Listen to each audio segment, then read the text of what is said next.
A very good evening, everyone. To set the tone for today's session, I would like to begin with a famous quote by Jane Goodall. You cannot get through a single day without having an impact on the world around you. A warm welcome to all of you to the first episode of Season 2 of Power Hour, titled Eco-Conscious Initiatives. I'm Shruti Kumar and I have with me Ms. Tasneem Sultana. We are your hosts for today's evening. In the face of mounting environmental crisis, it is imperative to recognize the profound and intrinsic connection between humanity and the natural world. As a community, it is our collective responsibility to foster a deep appreciation of the environment and to take decisive action towards sustainable living. By embracing eco-conscious practices, we can pave way for a healthier, more resilient planet for generations to come. We have two eminent guests with us for today's session on eco-conscious initiatives, Mr. Jay Sharma and Dr. Swati Dikshit. Good evening. Good evening, Very sir. good evening. Mr. Jay Sharma is an avid trekker, an adventurous and passionate nature enthusiast with over 3 decades of experience exploring the diverse landscapes of Indian forests. Mr. Jay is a National Geographic certified nature educator, a conservationist, and eco-volunteer for Karnataka Forest Department and Ecotourism Board. With over 2 decades of in-depth experience in the field, he has provided hands-on training on ecotourism to about 5,000 children across the country. He has organized about 120 nature study camps for many students in various tiger reserves and national parks. Mr. Jay has successfully collaborated with over 15 schools in Bangalore as a resource partner for nature, wildlife, and environment awareness programs. He is associated with various programs. Some of them are Nature-Based Solutions, UNEP, United Nations Environmental Program, Commission for Education and Communication, Lake Management and Rejuvenation under Bangalore University, and Anubhuti Program. Mr. Jay continues to leave a lasting impact on wildlife education and conservation efforts across India.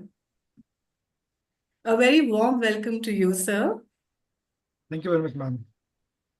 Over to Tasneem, ma'am, to introduce our second guest. Good evening, everyone.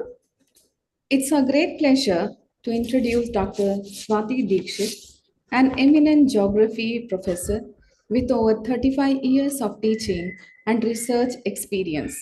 Dr. Dikshit has dedicated her career to educating undergraduate students on diverse topics such as urbanization, environmental systems, and cultural geography. Her pedagogical expertise is complemented by her administrative role as the head of the geography department at Symbiosis College of Arts and Commerce, Pune, where she served for 16 years. Dr. Dikshit's academic contributions extend beyond teaching. She is a prolific researcher and has published numerous papers and articles in professional journals and conference proceedings. Her research interests include the conservation of geographical elements, the application of remote sensing and GIS in geography, and sustainable development. Notably, she has presented her findings at various national and international conferences, earning accolades such as the Best Oral Paper Presentation at the International Conference organized by Ratnagiri Sub-Center, University of Mumbai. She has started her own brand, Ojasya, a company dedicated to producing 100% natural cleaners. The products are affordable and safe alternatives to toxic commercial products. Throughout her illustrious career, Dr. Dikshit has received several honors and recognitions for her work in environmental conservation and social work. She has coordinated environmental awareness courses and participated in river conservation programs, right, like the Meena River Conservation Initiative. Dr. Dikshit Dr. Dikshit's diverse skill set encompassing teaching, research, and social work makes her a distinguished and inspiring figure in the field of geography. We are truly privileged to have such eminent guests with us for today's session. A warm welcome to you, Dr. Swati Dikshit, ma'am. Over Thank to you, Shruti, ma'am. Thank you, Tasneem ma'am. I now request Jay sir to address the audience. Thank you, ma'am, for the wonderful introduction and for giving the opportunity. I'm grateful and thankful to the DPS Management School Principal, ma'am, and the entire teacher. I think I've quite familiar faces, Tasneem, ma'am. Yes, sir. And, yeah, so a lot of students keep coming to my camp. So this is a wonderful opportunity. So I think today the topic is on environment and basically environment. Everybody is aware it's what's happening around us. It's Yes. the abiotic factor of the life or the interaction between the living and the non-living. And I think wholesomely we as the educated animals are responsible for the conditions which are prevailing today. And so working on environment rejuvenation or probably controlling the damage or slowing down the degradation is the main focus area where should we link to or understand the scenario and then go ahead with the actions, or how can we contribute should be the main thing, because every individual is responsible for the damage or the cause, and every individual can bail us out or can do small parts, small favors, small actions, which will help entire earth to recover from the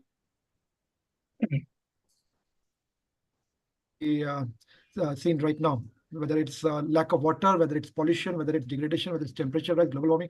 Everything is connected in our day-to-day activities. Whatever we do affects us, whether if it's good, it helps us in a good way, or it reflects back in a good manner from nature. If we do damage or if we destroy nature, it comes back to us in the form of, say, climate change or extreme weather or water shortage or food contamination, everything. So we can go ahead with the start, and probably I would like to show some videos, or the way you have the flow, we can go ahead with that. So this is exactly the first topic which I would like to take is there was a conference on global warming and the environment, that is COP28. That is the conference of partners and basically from the United Nations member countries. And the decision taken there was to limit the temperature rise within 1.5 degree, not let it go to 2 degrees by 2030 or 2050. And how does it matter? You'll be shocked with some facts. So we can just go to the next page. So if there is a difference of 0.5 degree, how does it affect? It does not affect just in the environment, it affects everywhere. Next, please. So we'll be losing almost 100% of coral reefs. That means once the ocean starts dying, the nurseries start dying, the oxygen supply stops from the oceans, the nurseries of fishes, so the whole entire food chain, food web gets affected. And we have already experienced that in the kelp, where the kelp was removed and the nurseries of seals and the sharks and the fishes were wiped off. And the whole islands were starving for food because the tourism stopped there. There were no tourists coming because there were no fishes. So the likelihood of losing all the pollinators, insects, I think we are all aware that 75 to 80% food is provided by these tiny insects called honeybees, butterflies, wasps, birds, bats, and all. And if we lose them, where are we going? What are we going to eat? Plastic or paper? We got to decide. Next, please. And if we lose ice, which is already melting at a very alarming rate, we have 29% of land compared to 70% of oceans of water on this planet. And out of that, only 15% is habitable. And out of that, if we are losing 50%, that is all the coastal cities. Just imagine the population that is close to 30% of the world population. Where will they live? Where will they go next? If you study global migrations or the human evolution, all civilizations have flourished or perished because of water and food. So we are no new to it, or we are not exceptional. We will face that music, if not now, maybe 10 years down the line. Next, please. This is what the facts say. 16 million people directly will be affected, which will go homeless. They'll not be placed to grow food. Next, please.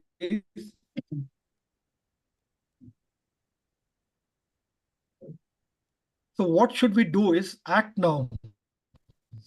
So we'll probably go to, after a couple of questions, we can go to the next slide and the next present. There's also one more slide, short video called the risk with the temperature rise. There's just a half-a-minute video. I'd request to show that.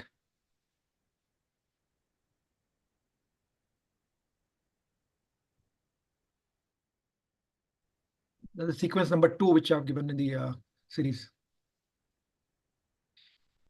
Yeah, so these facts, now whatever figures I'm showing is based on certain research studies by world organizations, IUCN, WWF, UNEP, IPCC, all that.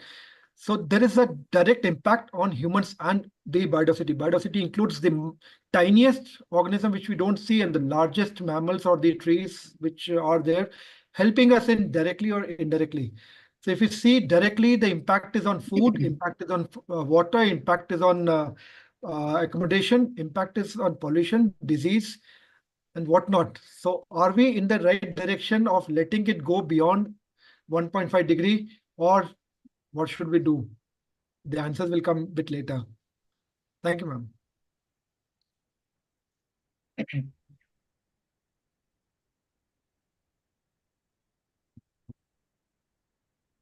I think certain any questions, or we can go to the next. So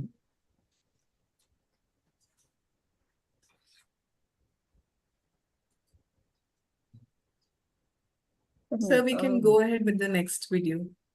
Okay, so basically, I think there were some questions to be. Okay, anyway, we can go to the series. In the series is now, what is biodiversity and how does it affect, or how is it connected to climate change? People think that climate change is just plastic and pollution and all. No, it's related from biodiversity.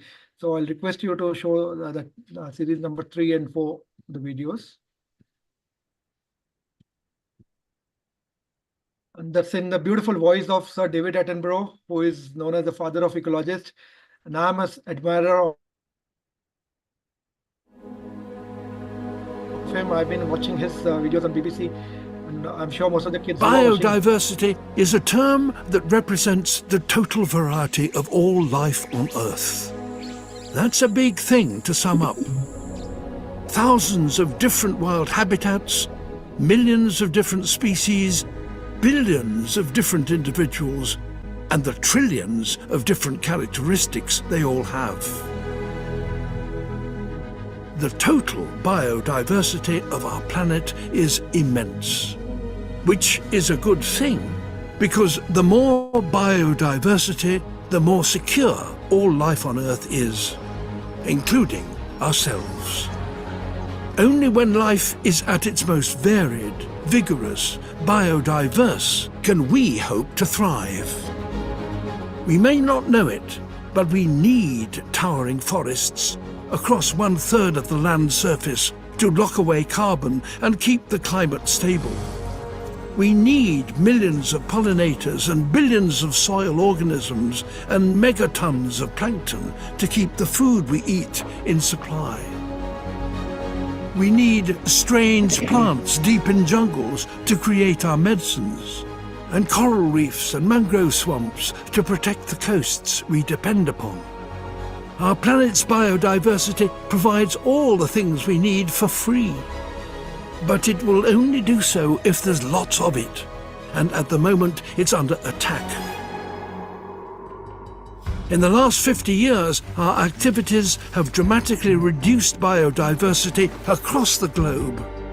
We've snuffed out habitats, reduced populations of wild animals by 60%, and even driven whole species extinct. The number of lions in Africa has dropped by 65%. The number of individual flying insects in Europe has dropped by 75%. The number of bluefin tuna in the Pacific has dropped by 95%. Biodiversity is dropping everywhere and fast. This is catastrophic for nature and therefore ourselves. We talk about climate change a lot, but biodiversity loss is as important an issue. How do we stop this loss of life? How do we ensure that biodiversity, our planet's vital statistic, begins to increase again? In fact, we already know exactly what to do.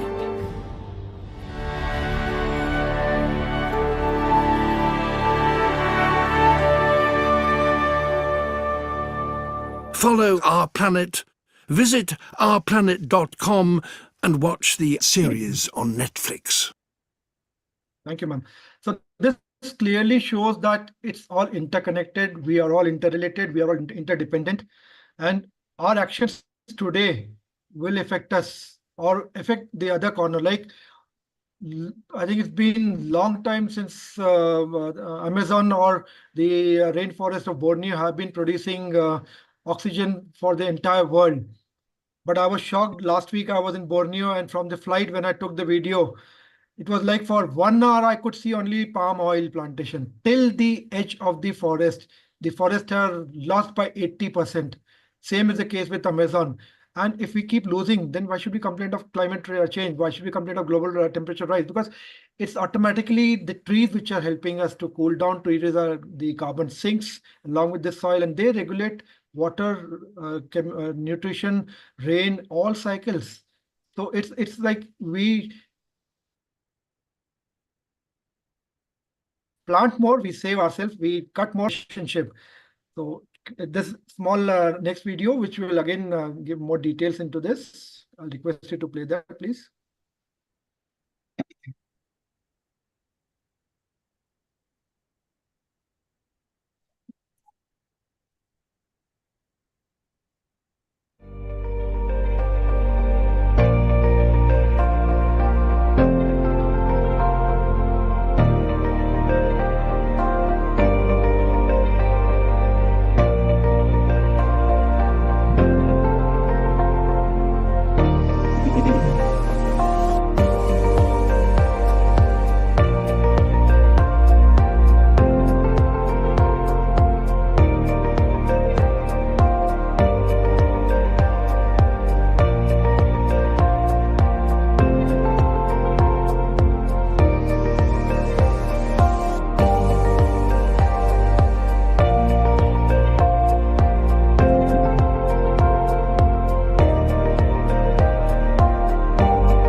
Thank you, ma'am. So I think this video makes it very clear that these are not two separate issues, and these are all interconnected, interdependent. So we have to tackle both to resolve both the issues of Bangalore city. Like if we go 100 years back, it was known as Garden City, and the rain is still plenty in Bangalore. It is about 970 mm, that is 1 meter, but we are still losing every year about 2 to 4 meters of groundwater levels are going down. We are lost close to 1,000 lakes in just 150 years. From 1250 lakes, we are now down to 70 lakes, 70 odd lakes, which is an alarming sign that also are getting encroached, surrounded, suffocated. and definitely polluted because we think they are just the sewage collection tanks and other lives do not have any right to live there. But we depend on that. We need fish, we need birds, we need poultry, we need everything. We don't want to give them a right or authority or that freedom to live their way. So it's like we got to understand our roles, our responsibilities, our mistakes. First of all, we have to be very humble to accept it. Then only we'll be able to correct it. Thank you.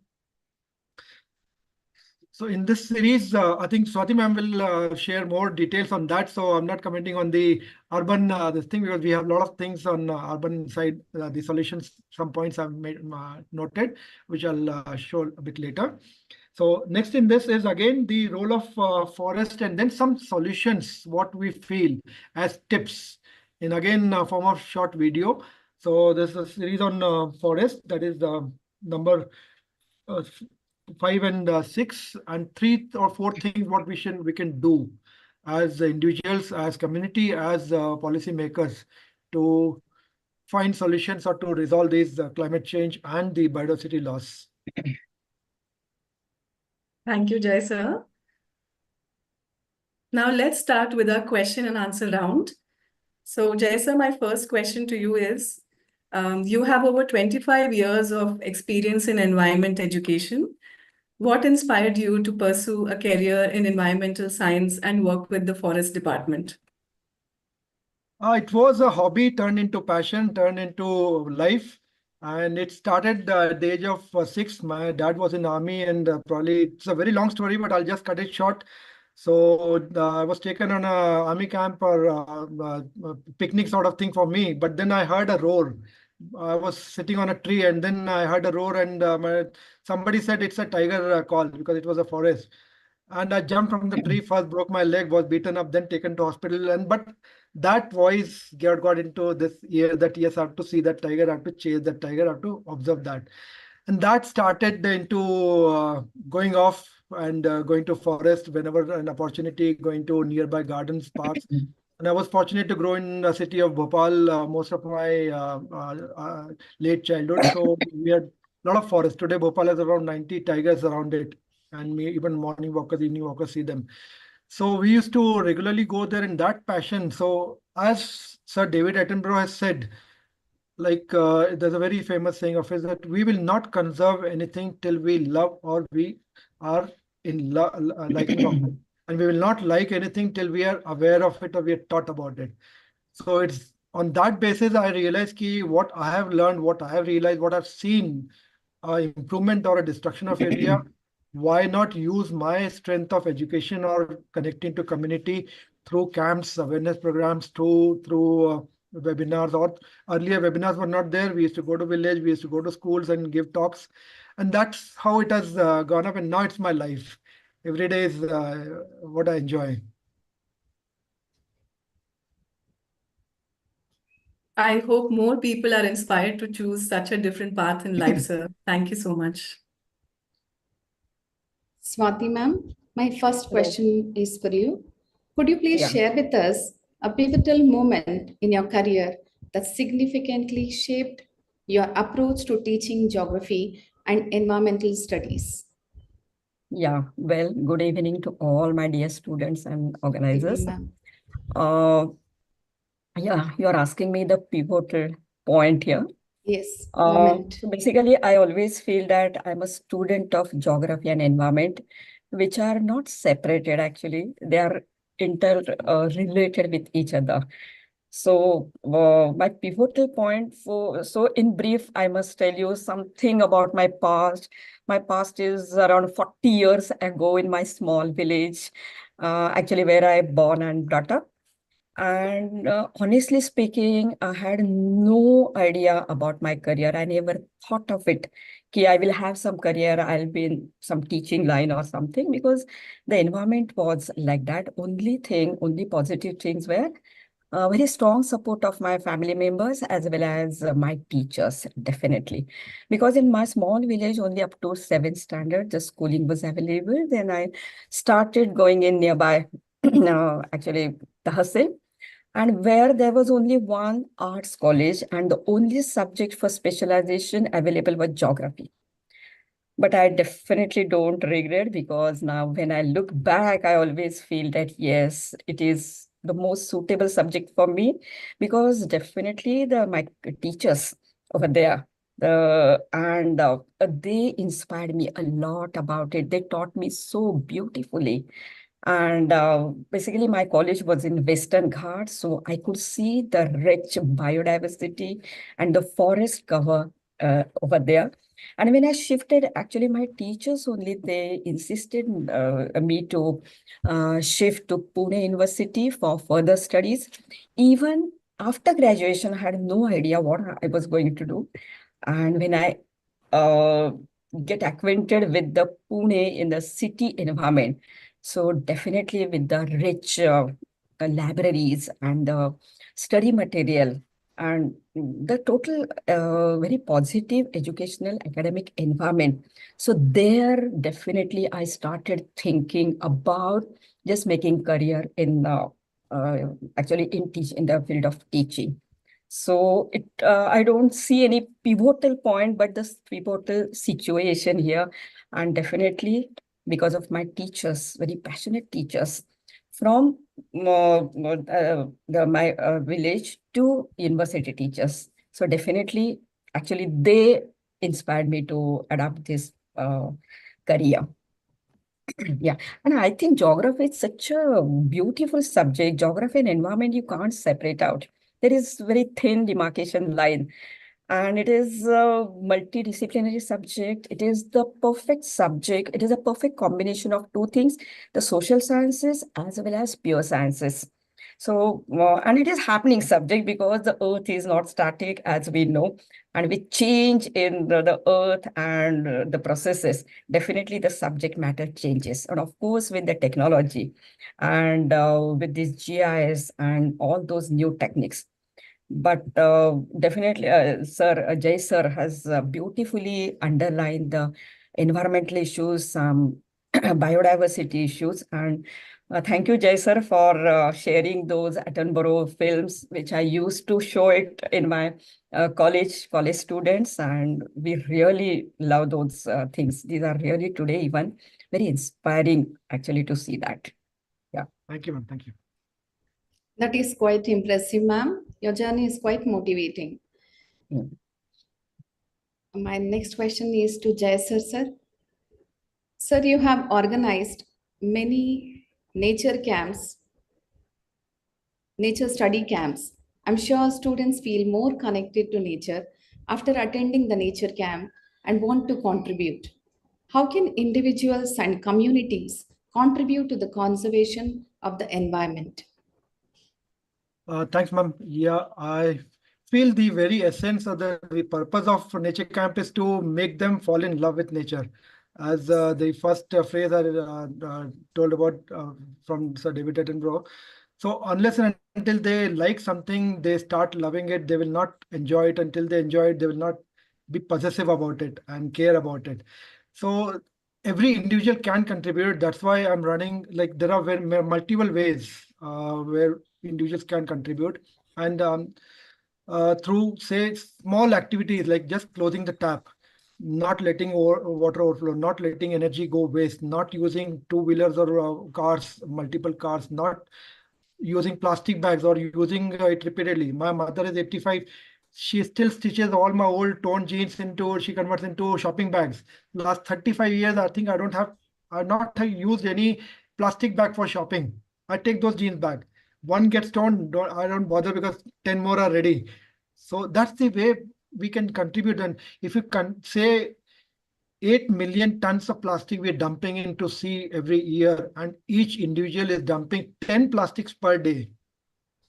And if I say my contribution doesn't help or my stopping doesn't help, that same 8 million people or 8 billion people can't stop that. And once you stop that, that's a small contribution that it affects in a very positive manner, in a very large impact, large way. Minimizing food wastage, which is the third largest after China and India to contribute to methane and CO2 and other diseases. So we are directly wasting 30% of our food in the entire globe. And mind you, we have already lost close to 60% of soil. Where are we going to grow our crops? What are we going to eat? We are only eating chemicals. There are many articles in Bangalore that all the food contains 60 to 80% chemical, whether it's pesticide, herbicide, fertilizer, or some artificial chemicals or genetic modification. So we are eating complete chemicals and we are only making the doctors rich. That's why that profession is thriving. So on a larger scale, individuals can form small groups, small communities, create awareness, adopt a lake, adopt a park, do plantation, do cleaning drives. Plenty of ways are there. So which is also there in a small video. I think we can show that. I'll request to show the video number 5 and 6 and 7. Sorry. So where 7 and 8. Sorry. So where we can contribute in small. So I would request children and students to make notes of it. And definitely these videos will be shared later on. But right now, don't use mobiles to note down. Use handwriting and your pen and pencils. Thank you. So these measures would definitely help all of us contribute to the conservation of the environment. Thank you, sir. Over to you, Shruti ma'am.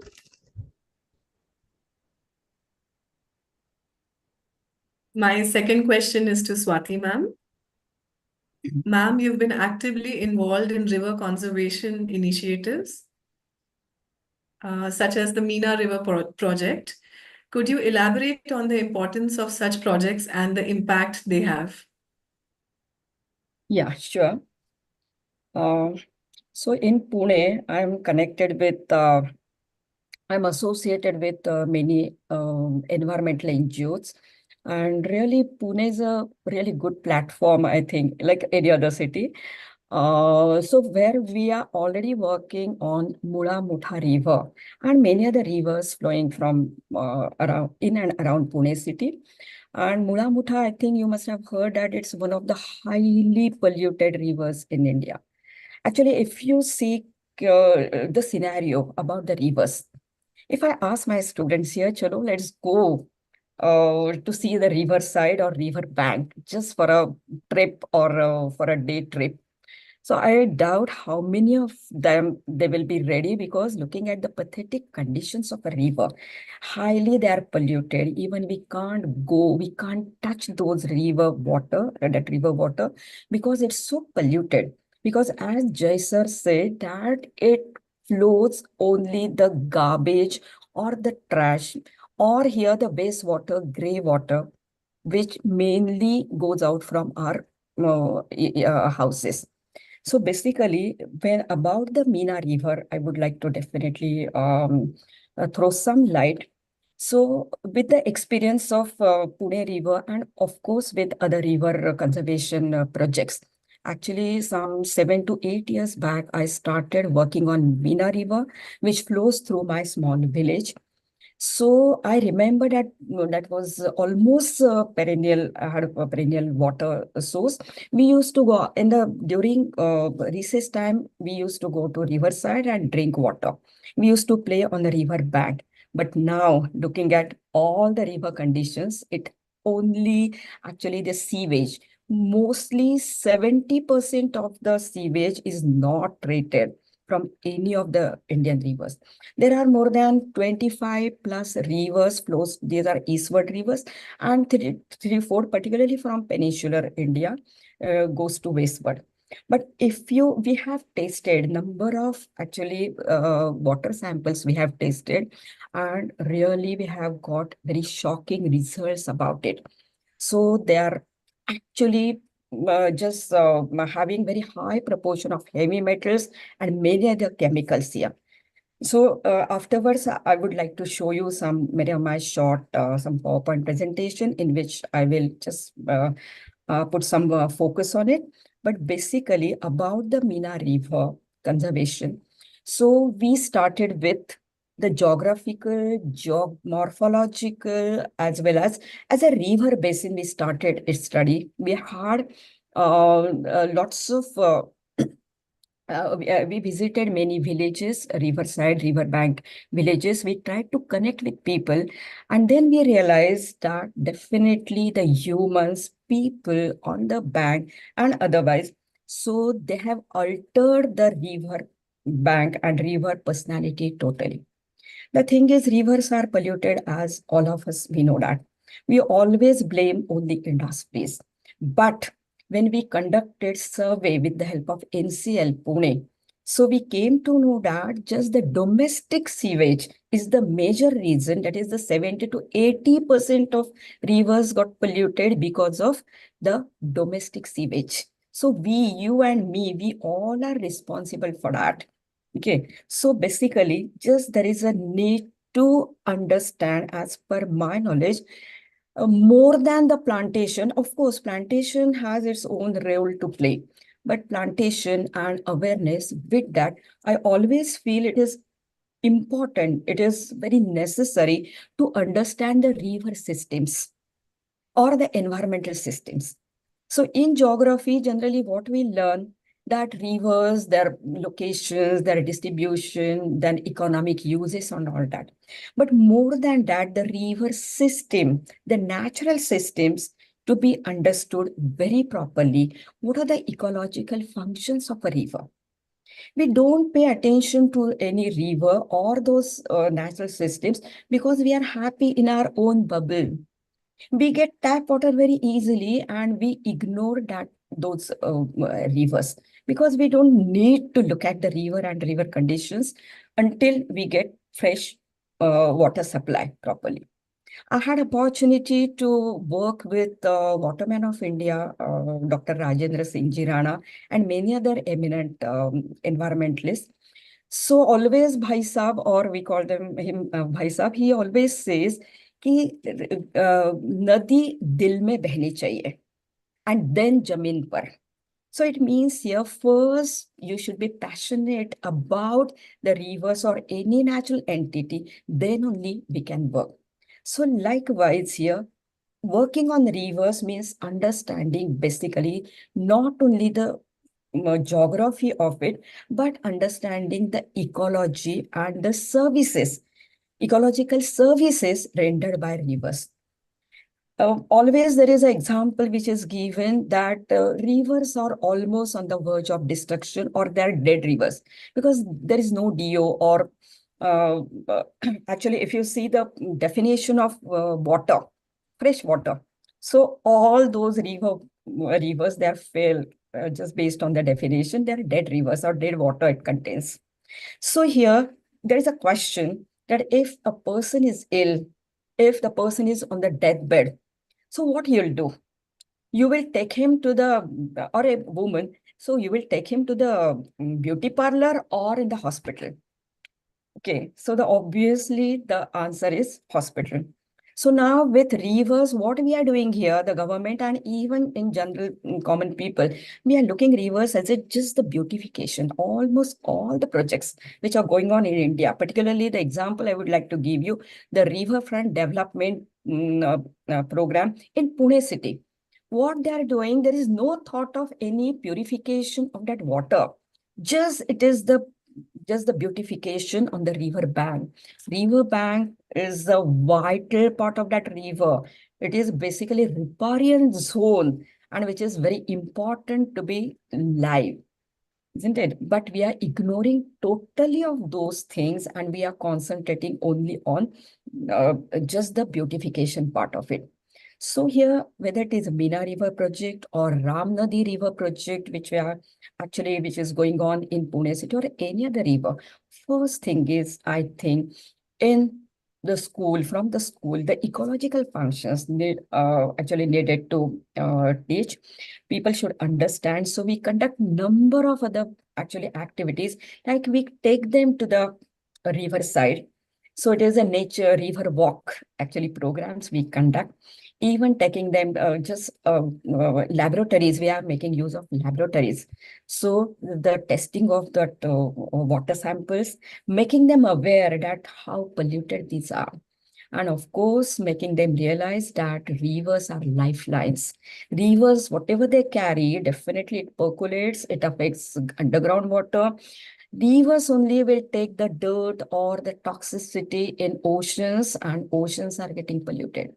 So the entire earth is, or the system is interconnected. That's why we call it as ecosystems, ecology, and one should understand the oneness among all these factors.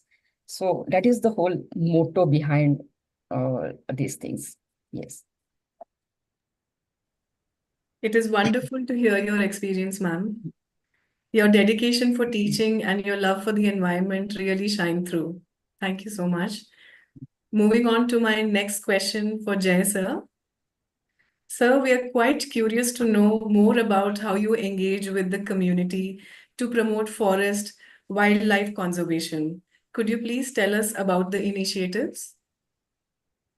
Yeah, there are plenty of ways I connect with. One is through students and schools. I'm very fortunate to get support from most of the schools in that. So the Nature Club program is basically an initiative to connect children to nature, where there are various topics on, say, biodiversity, urban biodiversity, and it connects to then the next level that senior students learn about, say, climate change, nature-based solutions, where whatever Swati ma'am has said, so we try to include that. Say when we are starting a nature club program in your school this year, we are going to cover up a lake called Mullur, which is a correct example or right example of rejuvenation. So we have taken care of the entire aspects of not just the lake water collection capacity. We have already summoned 4 apartments nearby for connecting their sewage into that. We been very clear on this. So the biodiversity part is one, the lake, the functions of lake, the ecological functions, as ma'am said, of flood regeneration or groundwater recharge or toxin clearance for our recreation. We only want it to be for our recreation. So those things are then we take them to the next level of carbon mapping.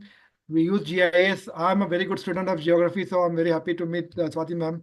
Yeah. So I was always a good student, and I encourage children that, see, when you start sitting in a class, that's not the geographical area. You have longitude and latitudes. Everything is connected, whether it's your science, technology, engineering, mathematics, or Sanskrit or Hindi.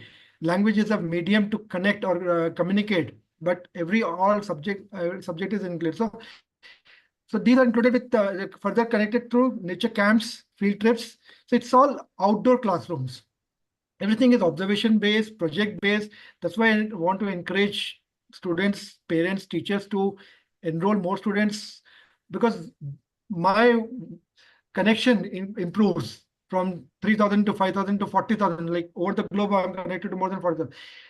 Then I'm connected to forest department as a trainer, as a consultant. So I develop ecotourism trails or camps, participate in census, that is tiger, elephant, biodiversity studies.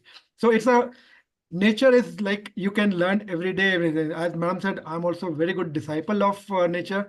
Keep learning, keep taking in whatever nature wants to teach every day, and then support and then continue with that. Again, teaching children about census, teaching children about statistics. There are certain students I'm helping them into their projects on conservation. Either it's app-based or technology-based or awareness-based or education-based.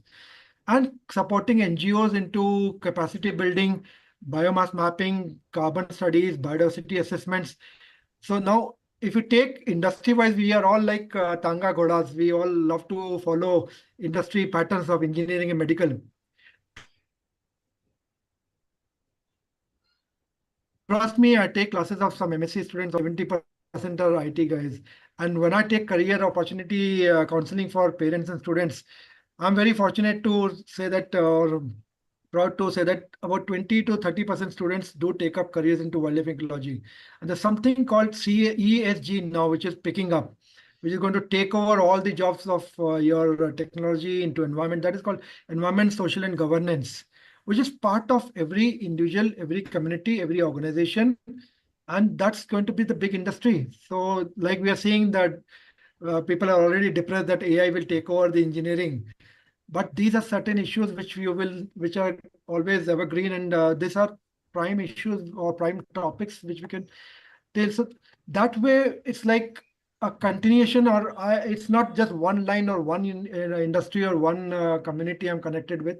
Wherever, whichever way it comes, I get connected and I try to give my wisdom or my knowledge. I share my knowledge and learn from the communities. Like there are many examples I pick up from tribals, from the villages, from the women community in the village, how they are sustaining farming as well as their house, walking 10, 15 kilometers for water, preparing food on time, all that.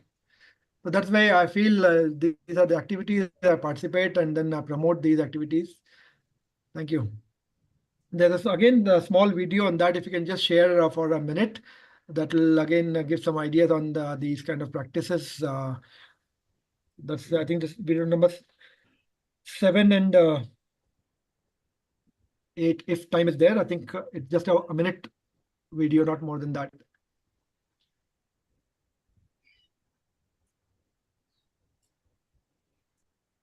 I think this is my social media handle. So I don't have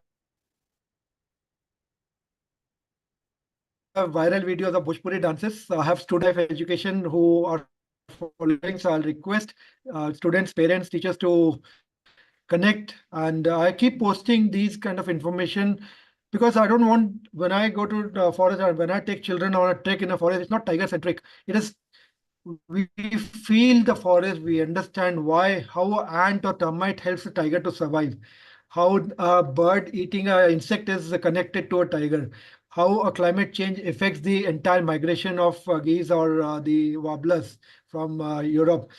So these are the social media platforms. I'll request people to connect and make note of it so that you can stay in touch. You can share your knowledge. There are WhatsApp groups run by my students where I'm just a facilitator and they post so many information. I'm glad and very happy to accept that sometimes I go back to my students to ask some questions because they may have more knowledge into some certain subject. So that's the way the community grows, and that's the way like birds of the same feather flock together. And this is a wonderful book which will be shared by ma'am later on after this event, which is again a collection of some case studies. And again, I'll request everybody to go through this. There are very hard facts. If you can show the page number 2 of the index, there are very strong hard facts and case studies on various aspects, whether it's wetland, whether it's, we always feel wetlands are wastelands. They are the lifelines of any city, any forest. And so topics on small insects to large mammals to birds going extinct because of certain hindrances or certain social factors. So this will be shared with all. It's just a 17 page. You can just go through it in, but make note of the important facts and figures. Those will be alarming. Today in terms of extinction rate or endangered, pushing biodiversity towards extinction or endangered, and the climate crisis, whether it's temperatures, water, or land pollution. Thank you. Yeah. Shruti ma'am. Thank you, sir. Your love for the environment is very inspiring. Thank you so much. Indeed. Yeah. Swati Shruti ma'am?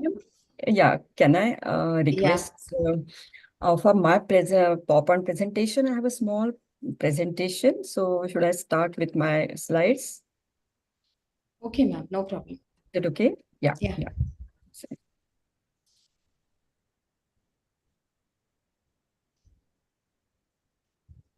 Basically, when I saw just a minute, the topic of this particular session, that is eco-conscious initiative, and I was really happy because I must tell you proudly that for almost 15 years plus, I'm not using any market products here, which are laden, which are rich in very toxic chemicals here. So here, my topic of presentation here is not about the organic things or plant trees. Yes, these are important, but here at individual level, how we can contribute towards environmental conservation. It is the topic. Yeah. Basically, the toxin-free lifestyle. Why? Why to adopt? The first thing is for our own health of our family, as well as the health of environment. It is extremely important to remove toxics as far as possible from our day-to-day life, because many times we don't realize that what we are using is actually laden with a lot of toxicity. And that is why. So here, I would like to suggest you, my dear students here, don't think that I'm taking you in the past and grandma's type and all that, but definitely the time-tested solutions, definitely I would like to mention here, which I'm practicing for almost 10 to 15 plus years here. I have not used any detergent or any other cosmetics which are from market. So I make of my own, definitely. And of course, I conduct many workshops. Just I teach, basically, I make bioenzymes as well as many other things, and which is easy to make. It's not time consuming. So definitely, I would like to share those things, as we have discussed that 80% of the river pollution or other pollutions is from domestic waste. Already we have mentioned. So what to do exactly? Why? We always blame industries, but definitely 80% is it actually comes from our thing. Look at this picture. I think we all are very familiar about what we use in a day-to-day life. All the cleaners, soaps, detergents, cosmetics, anything, you name it, it contains lot of toxic chemicals. More than 1,000 chemicals are being used in different products, whether these are cleaners or any other. So generally, when we say it is ecosystem, which is cyclical, when toxins we use through such cleaners and many other products, it enters directly in rivers, making rivers really dead. So I would like to suggest some solutions here, simple solutions here, which I'm following. So 80% it is based on our case study in Pune about Mula Mutha River with the help of NCL. So domestic, 15, 17 years back, I realized that, yes, I'm adding lots of chemicals here. And even I don't know whether I'm just playing with chemicals. I'm consuming those chemicals. So what are the products? All the products. Just think, ask your grandmas or grandmas if they are there. So were they using those things, such a fancy chemical based those products? No, definitely. So the environment was much healthy before. So right from toilet cleaners, soaps and other things, even girls, please pay attention, lipsticks and many cosmetics, shampoos, moisturizers. Yes, everything. What is your criteria to select this for purchase? Ads? Very those who all the time just we are surrounded by those ads. So first thing is just to understand the reality behind that. Those toxics slowly we get absorbed in different ways. It enters in environment and affects our health system. All the vital organs gets affected. Actually, we don't have much time here, but vital organs. The simple example is in drinking water. Lots of chlorine is added, and it is a slow poisoning process. Okay, so let us see some examples here. The way we actually our in-house environment gets polluted. LPG cylinder for cooking, there is no option. So women gets affected more. They are the victims of this thing, propane and butane and other chemicals. So mosquito repellents we use here. Anything which harm any life on the earth's surface, it definitely harms our health, definitely human health also. Insect sprays, we always feel that, yes, kill this, kill that. While using those hand sanitizers or the 99% germ killing, no, it's dangerous, isn't it? So air purifiers, it enters directly in our lungs, affecting lungs slowly. So even our agarbattis, definitely for God, it has some spiritual actually background. But nowadays the incense sticks which we use create lots of pollution, in-house pollution. Perfumes we use. So I'm not just focusing only on those problems, but definitely we will try to understand the solutions for that. SLS, you must have heard, is present literally in each and every product which we use. Simple toothpaste, when we start using, we start absorbing chemicals, eating chemicals right from when we wake up from every day.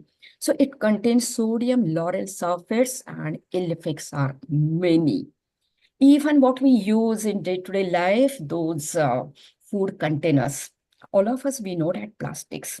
Yes, plastics are harmful. All of us, we know that those non-stick cookware is actually harmful. But definitely we need dosas and all that. But there are alternatives, definitely. So try avoiding that. We have some substitutes, some alternatives for that. Again, the same thing is with commonly used cosmetics. Yes, it is very attractive to know about, to use that. And girls, young girls, definitely they get attracted, no doubt about it. But be careful while using all these things.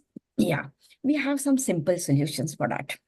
Okay, so just I would like to mention all these things. How to use it or all that, just go on jeevitnadi.com. So there are all the recipes are given here. So simple things, for example, simple baking soda, which is natural in form. So we can use it for cleaning our house. Aloe vera gel, not the market gel. So wherever colors, wherever some aromas, artificial fragrances are used, just make sure that these are artificial chemicals. So Dantamanjan, so you can brush it with Dantamanjan, Trifala Churna. So try once. Okay, so how you feel fresh while when you use those types of things. Or even simple salt can give you option for floor cleaning. Even vinegar, any vinegar which is present in market, or you can make your own bioenzyme natural vinegar with the help of the fruit peels, citrus fruits and all that. Uptan, we use it in Diwali or some festivals. Okay, even I think you are not very familiar with chikekai and rita, which is soap nuts and soap pods, but these are available in the market, isn't it? So here, alternatives are always there, toothpaste, shaving cream, whatever you name it, and there are alternatives here. So how we can just overcome just or avoid those things by adopting some natural alternatives. So those are there. Instead of mosquito net, you can use it here instead of those mosquito repellents. Even diyas, ghee diyas or bhimseni camphor, or even if you plant this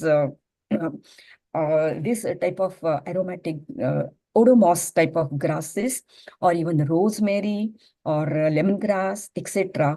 Definitely it has its own use here. We can use here kokum cake. Pure cakes are available very easily. You can make your own creams, or even at least to some extent you can use it. I always feel my young friends that you can think about the careers in just in those eco-friendly products, don't it? Yeah, it is from my terrace garden. My terrace garden is always blessed with those beehives. And after finishing their task, so I just get those very natural this wax, by which I add this with kokum cake and I make my own creams and all that. You can make like that. Even the waste, kitchen waste, or even dry waste. So always is helpful to just add it in my terrace garden, and I have soil-less garden, and which gives me number of fruits and vegetables and all that. No soil. Actually, it is possible. Many people just they started practicing this. In this way, you can manage your just the kitchen waste, as well as even the dried stems can be used as a decorative dry decoration. Even those leaves, the aromatic leaves, I can make dhoop out of it. The ash, simple ash, which is easily available in bakeries and those tandoors from hotels. So Rita powders and all that. So I can make use of it. So instead of those very harsh chemical based, those powders and other liquids, it is the best option. If you have some small garden, even you can grow sponge gourds, which is scrubber. So plastic scrubber, instead of that, we can use it in a best way.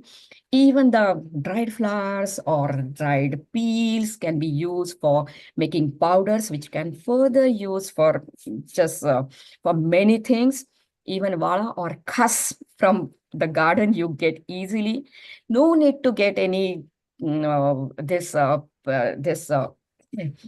what we call here the shaving cream. So Rita paste is just sufficient. So just ultimately the things to remember, be selective about the market products. Always check the ingredients. Always check the material safety data sheet, which is available on the website of those companies here. It provides you the detailed information about the chemicals added. Go on Google and check what's the impact on environment as well as because if you see the toilet cleaners, it's already written here, beware of these things. It's dangerous. It's not safe for pets. It's not safe for this thing. So why not use a very simple, time-tested alternatives for that? Just look at your, just around, see that, make the list of the plastic things which are using. For example, brush, or even the toothbrush, or just the brush which you use here, or brooms even. So it should be made up of natural material. No need to purchase any plastic broom, which is available nowadays. So think about the long term when it will enter in the environment as a trash. What will happen? We should not create any plastic further. So avoid plastic made products and try to replace it with biodegradable items. So here, some years back, just I started with from the thought of giving alternative to toxic things. So I started my own brand, it is Ojesia. But what I do here, I make use of the unsold fruits which are available free of cost in the market. So unsold jaggery.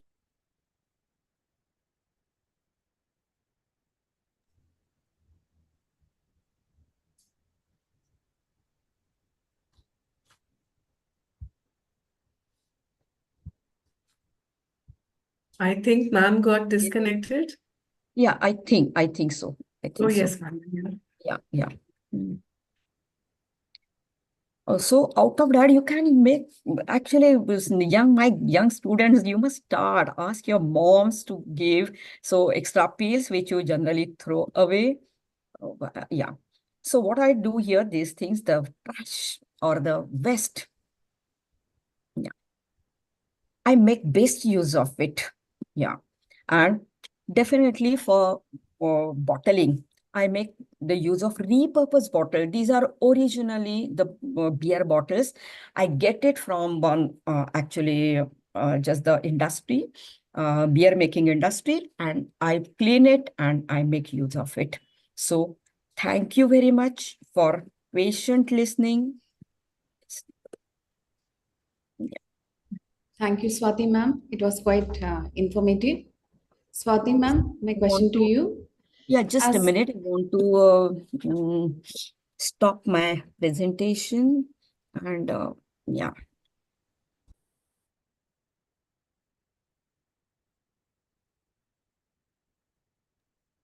Tasneem ma'am, please unmute.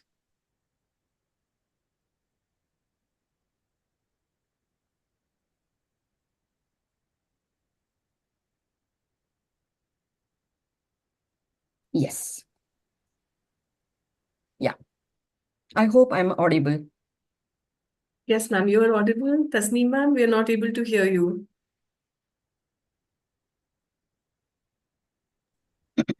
Yes, can you hear me? yes, Tasneem ma'am. Yes. Swati ma'am, as both a researcher and educator, how do you see the role of technology, specifically GIS and remote sensing, evolving in the field of geography in the coming years? Yeah. GIS and remote sensing, these are very important roles. Honestly, actually, I'm very frank with you. I haven't worked in details in those things because during my post-graduation, these subjects were never introduced, but later on I had to learn basics about it. But basically, GIS is Geographical Information System, as we know. It is geospatial data collection and analysis. In GIS, the data is collected, maps are created, whereas here in remote sensing, of course, satellite images and the analysis and the basically for observation of long-term data. So GIS, hello? Hello. Yeah, You are I think, audible, ma'am. yeah, am I audible? Yes. Yeah. So basically, image, hello? You are audible, It's ma'am. blank from my side. Yeah. So definitely, and now it is associated with AI. So I think it is the new era will start with, there are many job opportunities, there are many career opportunities in those both fields in association with AI. So definitely these are very important to understand the earth situation on at a large scale, as well as for further planning. Environmental planning, just for urban planning, and in each and every field, every walks of life, these two tools will be definitely useful. Yes. Thank you for the insights, Swati ma'am. Yeah. Jai sir. Sustainable living is the need of the hour. Could you tell us about sustainable practices that we can follow in our daily lives to be more eco-conscious? I think there's a small video on that again. So instead of taking time on that, I'll request to play that video. And that is which I requested earlier also. That's number 7 or on the list, the biodiversity. So those are the solutions. Like I think some hints I've given on. Yeah, no, these are like.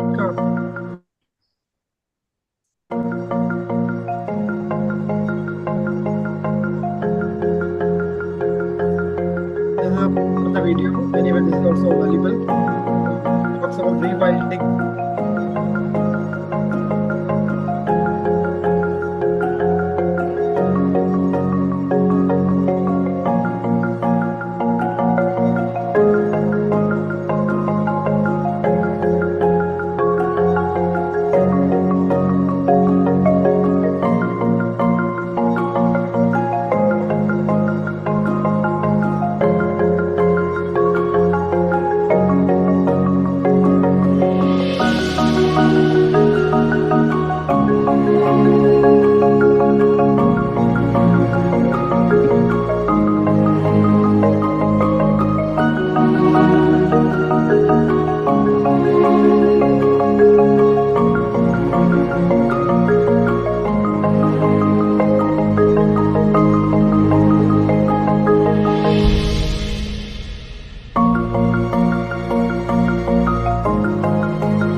There's a small, I think, serial number 6, nature-based solutions.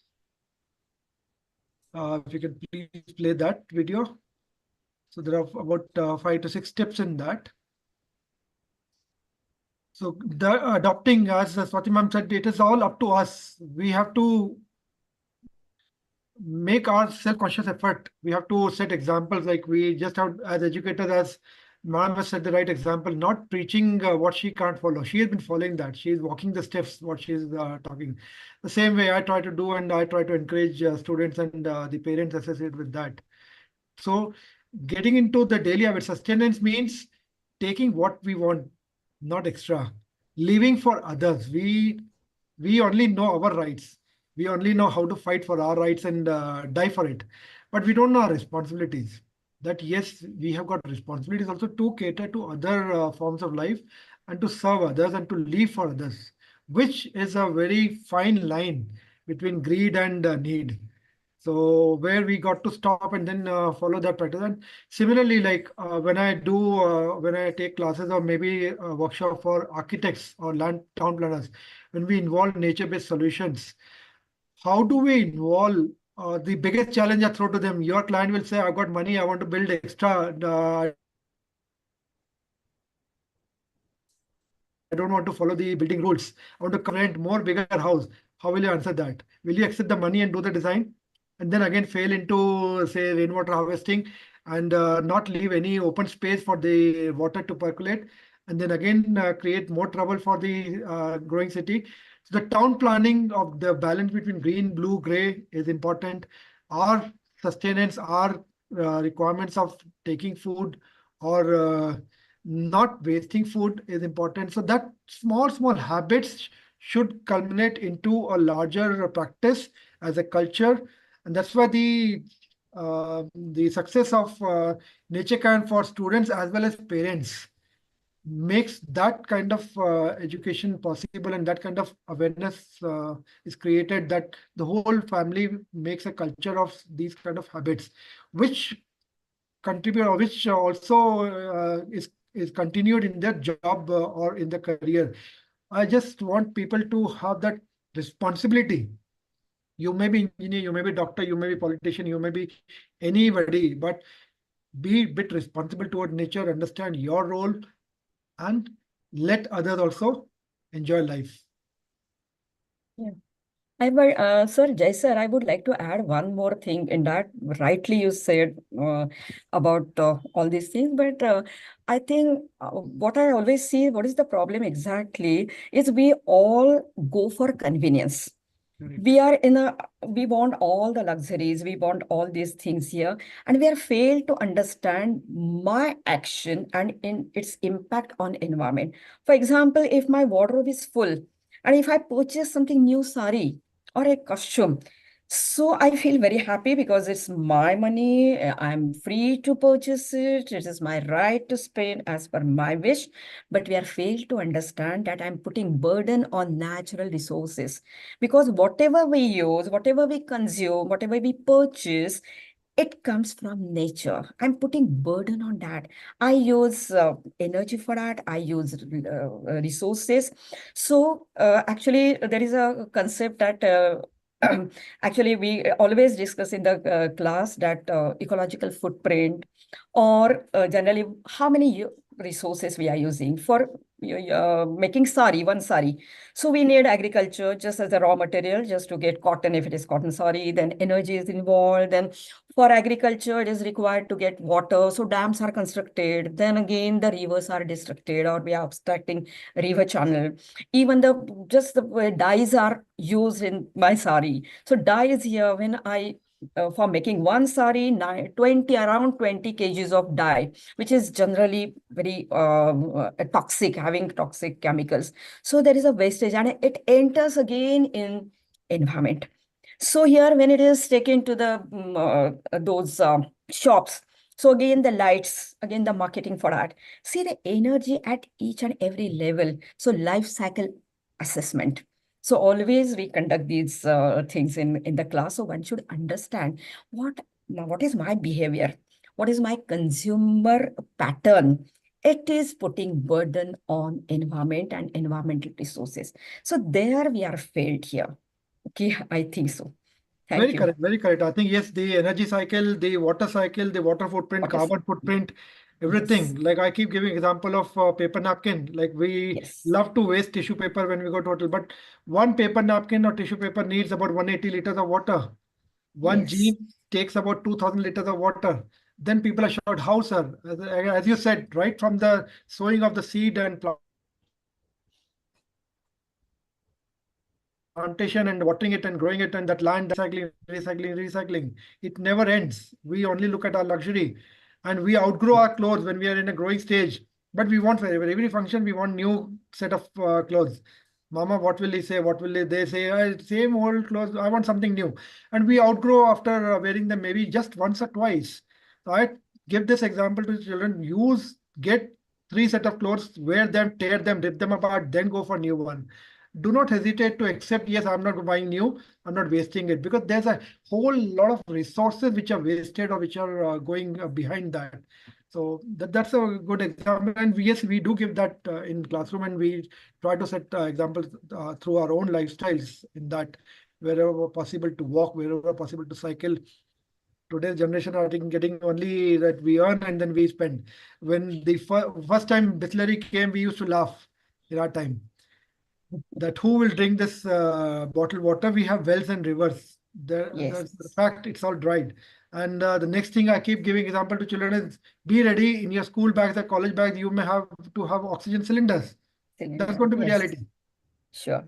And it's already there in some of the airports in the world. We can see Delhi, we can see Shanghai, we can see Tokyo, we can see California. That's a reality. The air is so damn polluted that you just cannot walk out of the airport without taking that oxygen. So instead of tiffin boxes, you will have oxygen cylinders in your bag. That's going to be reality. So likewise, are we just earning to survive and save ourselves from these disasters or these diseases? Or should we really wake up and find solutions and do our role or play our part? Yeah. Sure, sir. I'm in US right now, and whenever I visit those Costco and those departmental stores and see the kitchens over there, my God, so much use of paper. So they don't have concept of napkins or just the pucha and all these things.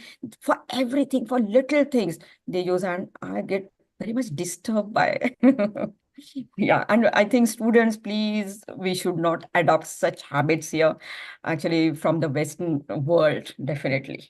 Yeah. Sir, thank you for sharing the initiatives with us. I'm sure all of us can incorporate these practices and be more eco-conscious. Thank you, sir. Definitely. Over to you, Shruti ma'am. Yes, ma'am. My next question is for Swati ma'am. Ma'am, we would love to know how you balance your roles as an academician, environmentalist, and a social worker. Again, the same thing here. Oneness is the principle we follow while learning some environmental issues.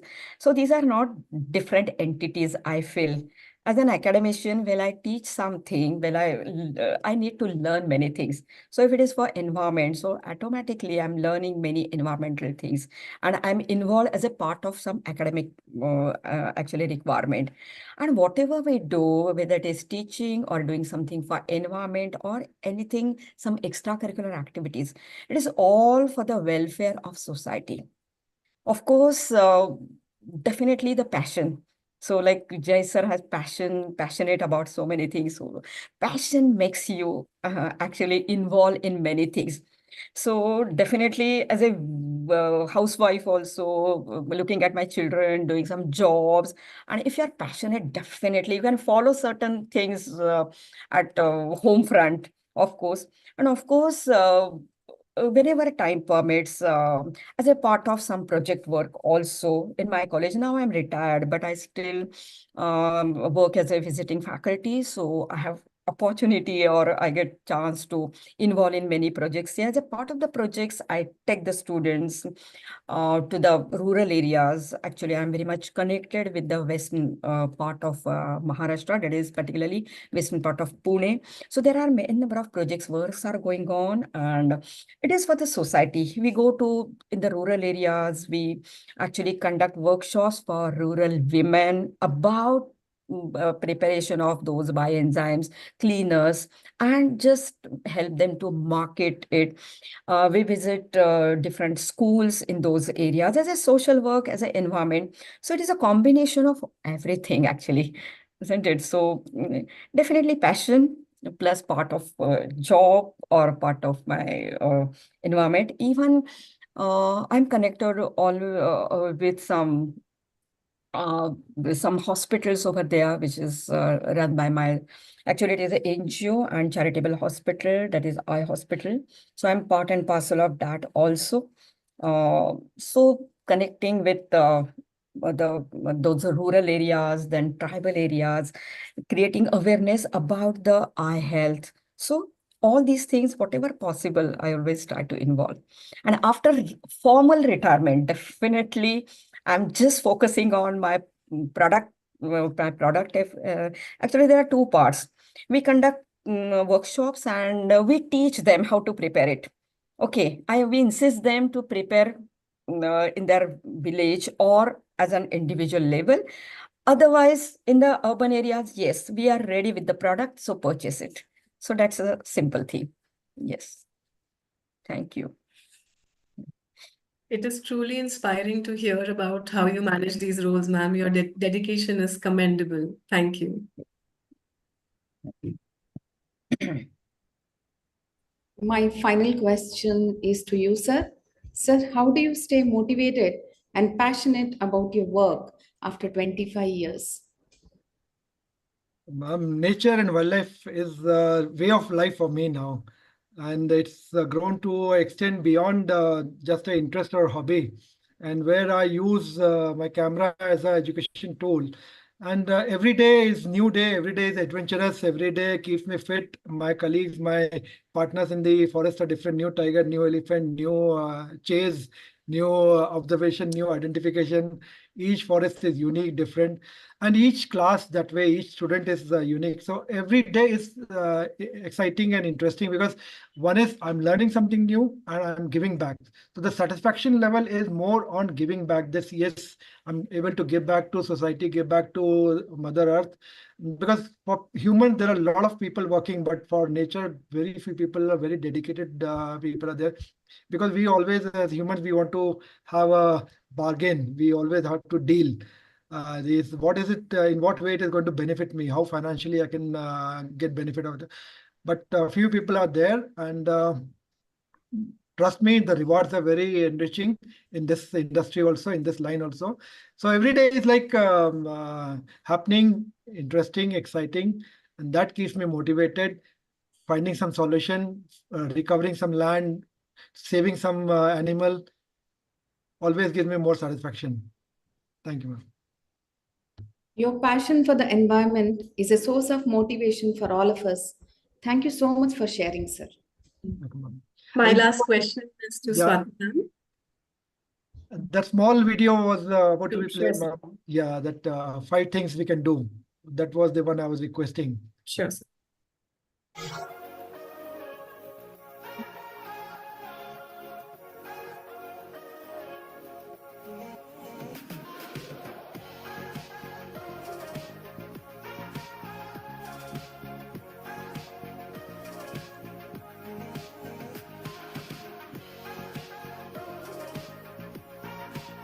This is also this has also come up as a separate subject in IUCN and UNEP, NBS, nature-based solutions. Part of now architecture programs or courses, part of computer science.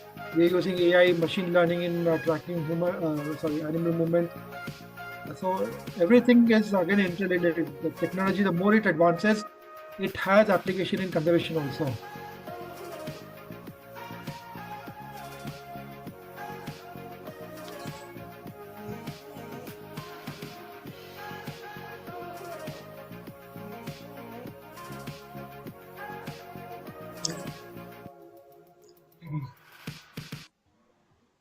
Thank you. Thank you, sir. My last question is to Swati, ma'am. Ma'am, your contributions to environmental awareness are noteworthy. What strategies have you found most effective in engaging students and the broader community in environmental conservation efforts? Yeah, about the students, I would definitely see that hands-on experience. That is experiential learning, I always trust, but it is not always possible because the students are busy, extremely busy nowadays. They can't spare extra time. That's our previously, yes, it was possible, but nowadays with the strength of 130 students in the class, it's not possible. And there are 5 to 6 divisions. It's not possible all the time to take them out and give them some hands-on experience. These are the limitations. But certainly, conducting, as Jaisar said, conducting some different sessions, very interesting sessions, calling these people, the experts here. Like a number of times I invited Nala Muthu sir or many eminent environmentalists, and those programs are very inspiring for the students.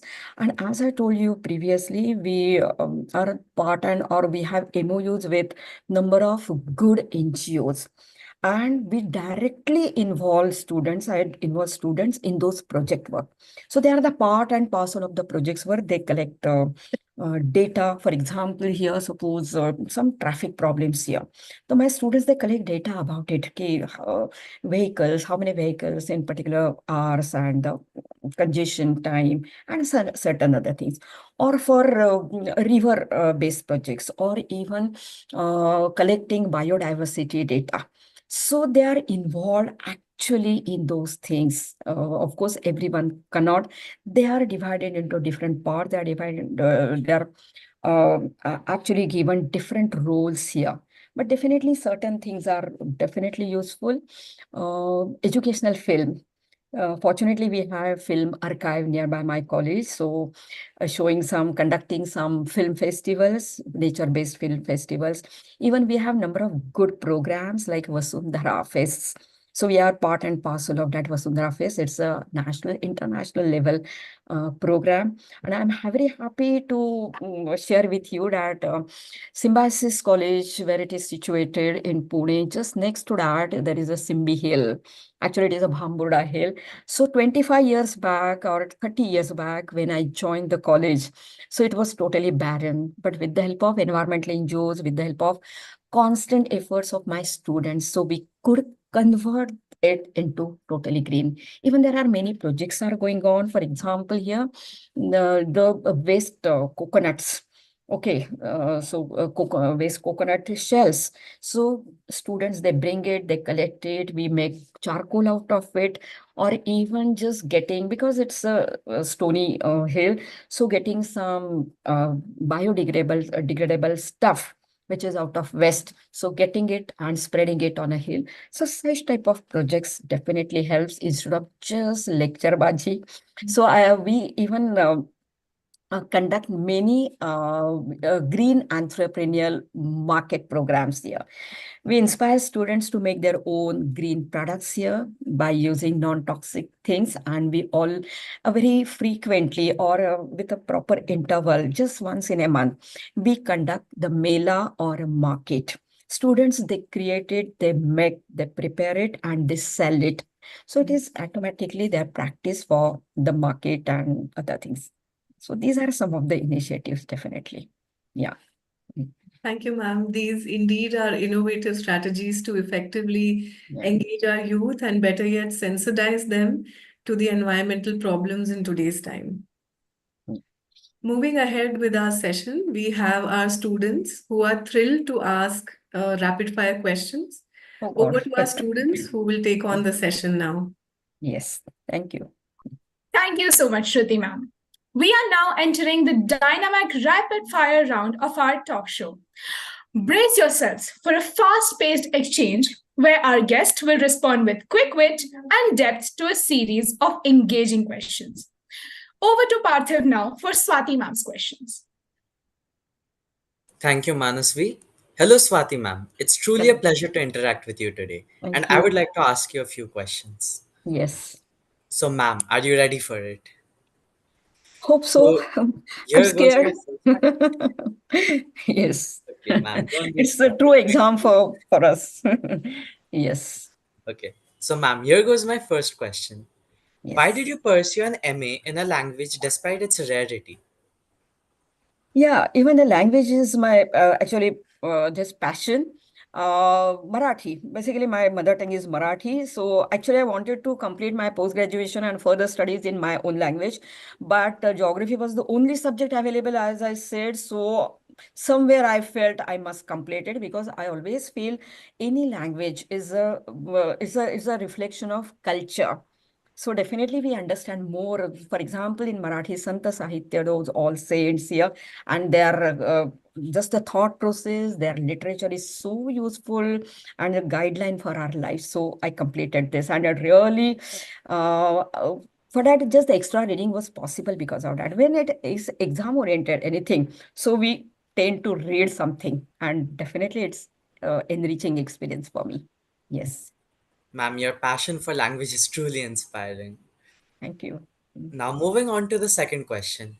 Could you mention a significant moment from your teaching career that deeply impacted you? There were many moments here. Yeah, I never thought of it, but definitely when I was teaching in my village, didn't it? So I saw just there is a river, beautiful river, actually flows through that. Uh, so when I asked, there were two, three students, they were standing over there, and I asked them, ki, why? See, lot of garbage is actually dumped. Ki, what is the problem and what is the solution? Just I asked casually. What they said, ki, ma'am, don't worry. It will automatically go. When there will be rainfall and when river will be flooded, automatically it will washed away. So I realized, yeah, it is necessary to make them aware that the natural cleaning is not the solution, but they should aware that something man-made things are added in the natural entities, and we should not actually add up more kachra or garbage in that. So I think from that point, I thought it is important to focus on environment. There were otherwise many. Yeah. Yes, ma'am. So one Informing thing is, students. I definitely remember when initially when I started my trekking club and environmental club. So I thought I was just, I know everything, or I know I'm experienced teacher. But some students were already aware about so much. They knew jungles, they knew biodiversity, they knew the environmental aspects. So I started learning from them. Actually, under their leadership, I started conducting all those college things. And now they are very eminent, very well-known personalities with their own NGOs. And many of them, there are 3 to 4 in Pune, they are my students and running these environmental NGOs and working fabulous work in the field of environment. Yeah. Yes, ma'am. Informing students about eco-friendly practices is very important for them to get awareness about the issues.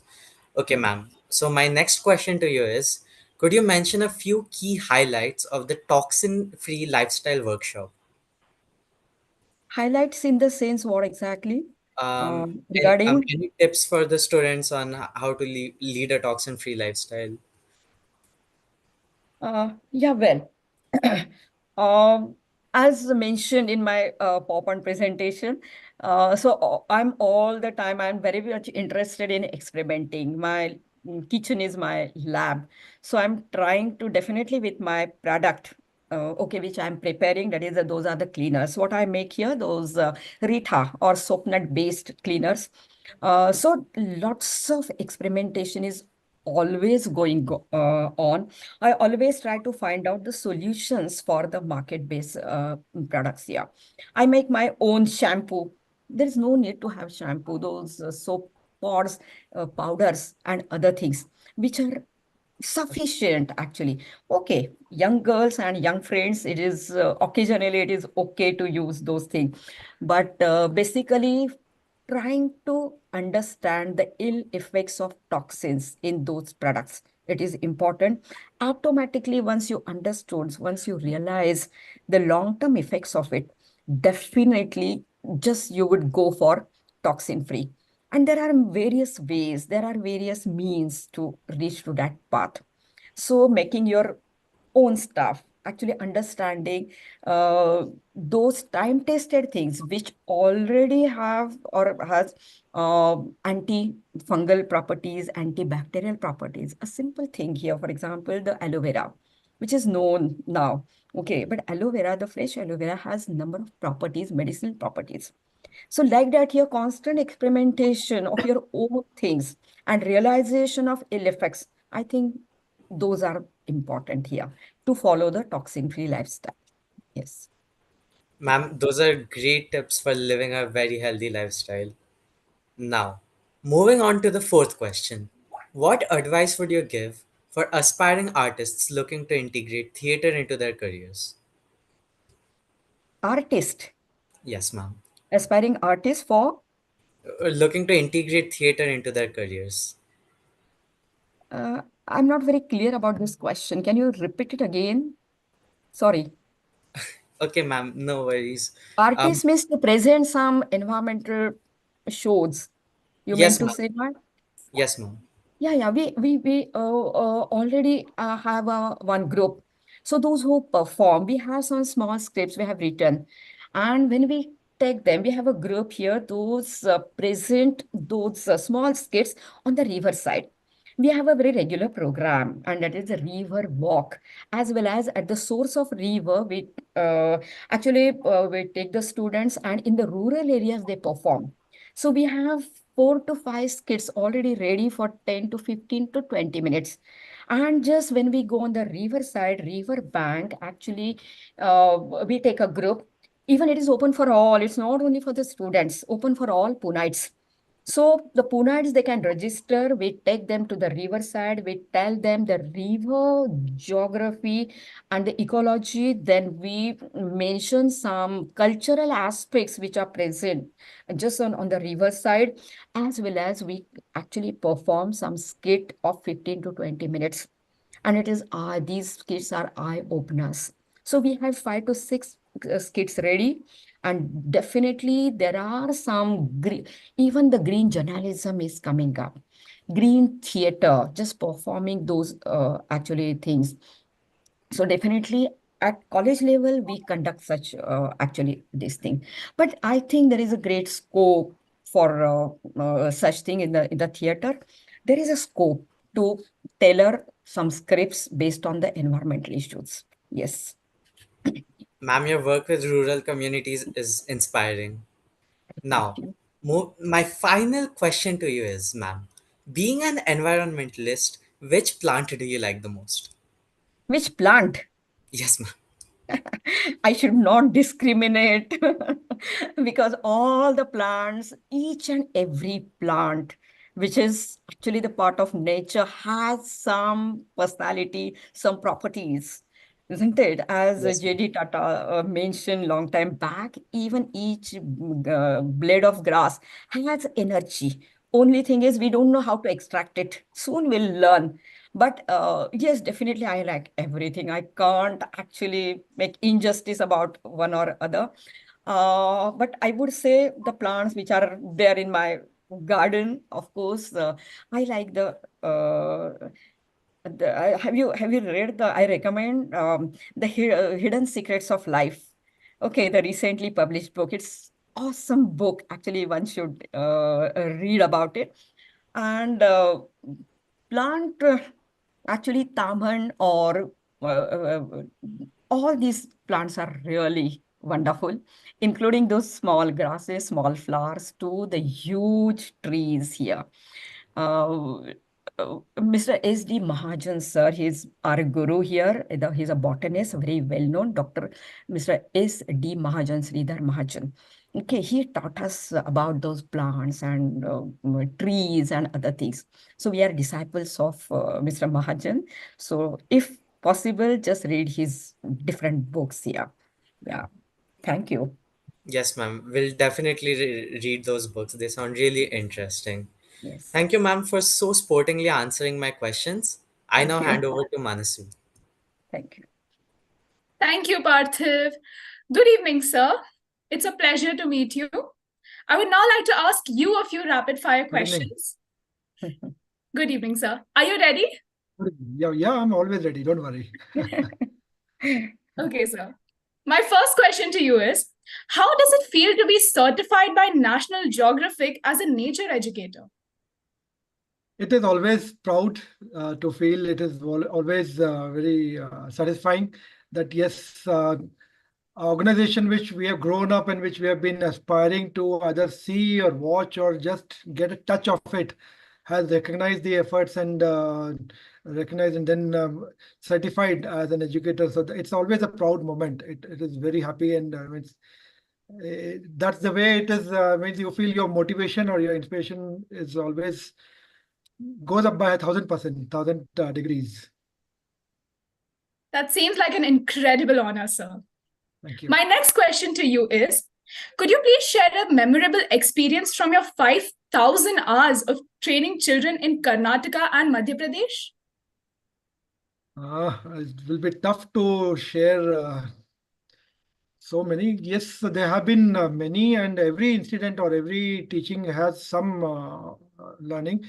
There's one training where there was a student.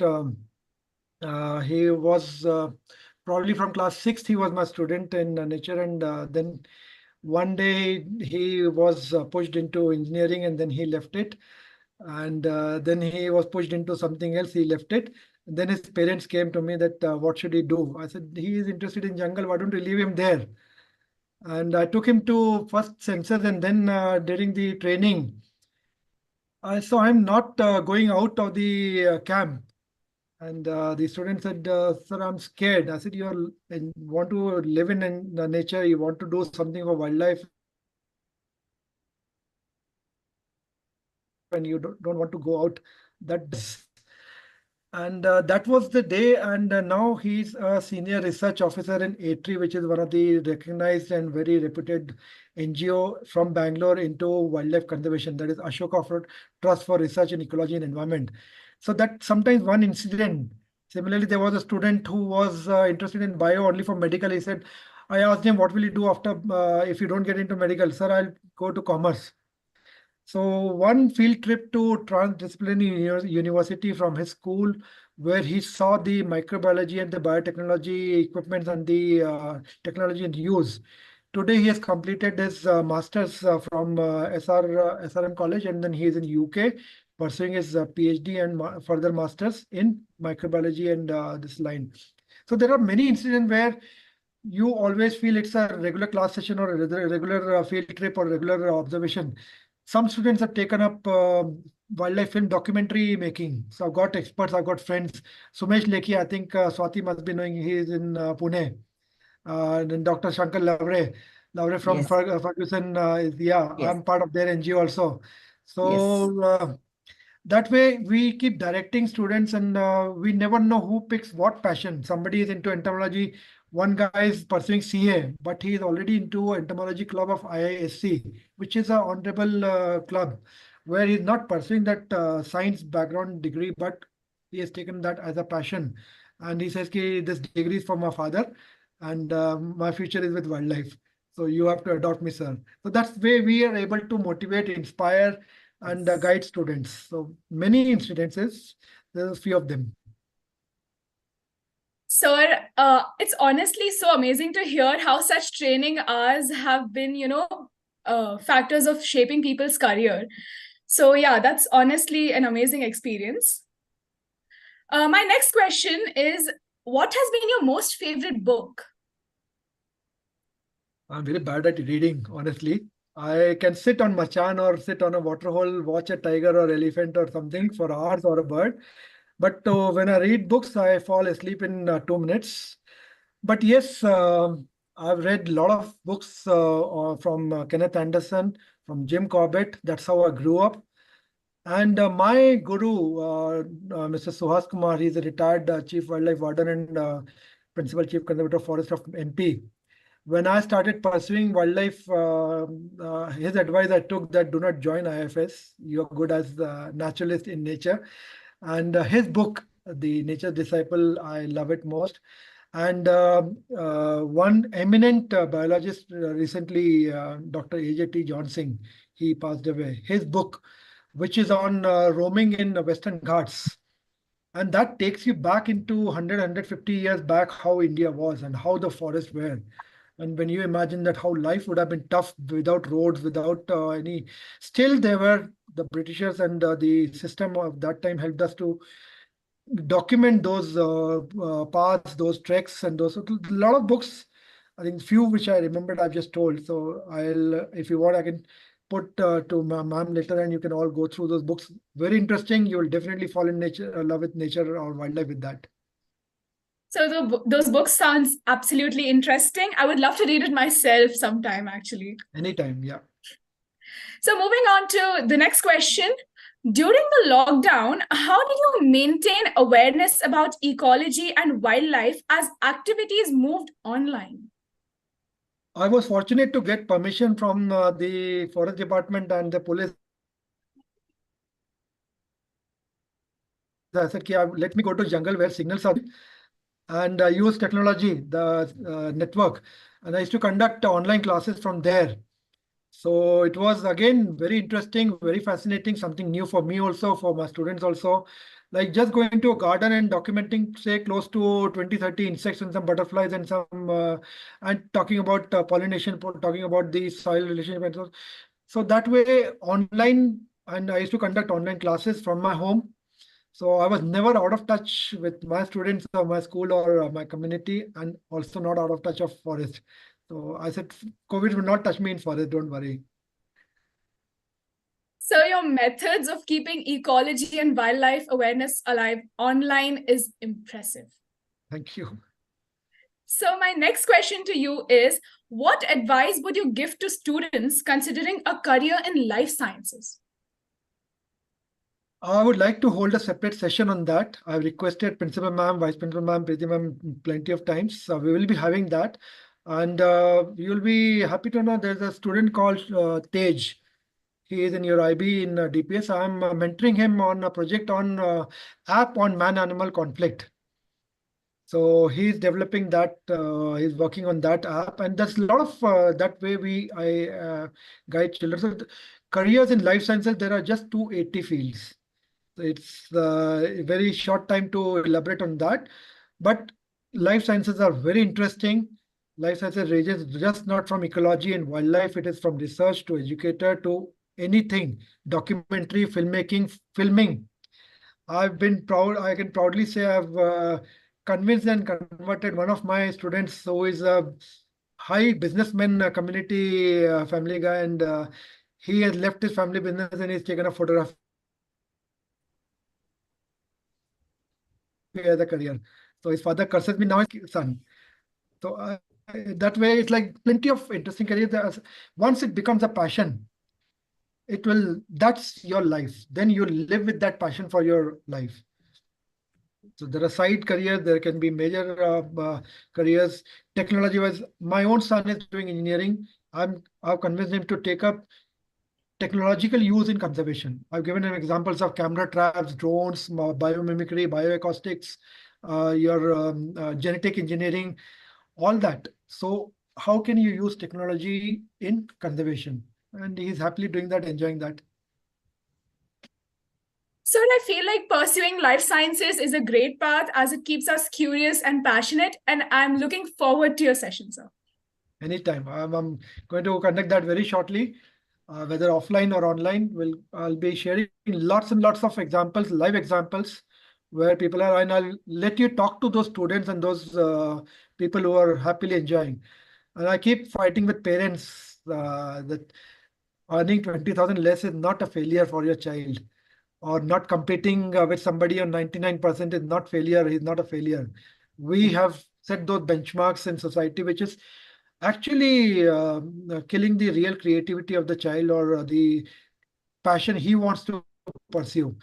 I'm very proud to say a couple of my students have taken up dance as a career, and I go and watch their events. They said, I'm happy, I'm enjoying dance. I don't want to be a scientist or an engineer or a doctor. And they're earning also, and they're enjoying every day in life. So follow your passion, follow your hobby. It can be your career. No need that it has to be just part-time. Yes, sir, absolutely. I agree. And I will definitely try joining your session. So my final question to you is, as a nature educator, you must have traveled to many destinations. What has been your favorite travel destination? Again, it depends on the location I'm going. It could be an ordinary garden next door, my terrace garden, or it could be a forest. I love any kind of forest. Last week I was in Borneo rainforest in Malaysia. Next week I'll be in Bandipur. Previous to that week, I was in Kana. So every forest is distinct, unique, and each has its own landscape, biodiversity, weather, climate. In Borneo, I enjoy leech bites. In Kali, I enjoy leech bites. I'm not hesitant or resistant to that. In Bandipur, I enjoy elephant chases or maybe some shock tiger sighting 10 feet away while walking.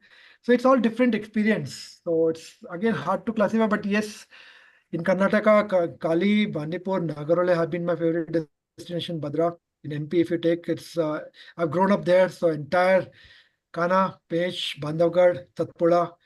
I've been honored and privileged to walk in those places because of the involvement with the forest department and being a trainer and volunteering for census and all. That's a privilege we get to walk. And when you sight something while walking is a different experience than being in a jeep. I can say that is always imprinted here. My first probably bear attack, my escape from a bear attack was near Bhopal. So that was in Ratapani Sanctuary. Now now you're not supposed to even put your foot down there. And we used to go and do night halts on our scooter and Luna there. Now, on our cycle also in our school days, college days. Not a bad example, but yes, not setting a bad example. But that's how we. So everything has, or every forest is unique, different, and each has some good memories on my mind. So these places and the experiences that you shared sounds absolutely wonderful, sir. Thank you very much. You You can so watch. much. You can also watch them on YouTube. I've put some short movies and I keep going and collecting and documenting, like on Panna, Satpura, Pech, and Corbett, and lots of places. So that helps to again get interested and learn also about the biodiversity of those places. All right, sir. Thank you so much for answering my questions. It's been a pleasure talking to you. I would now ask.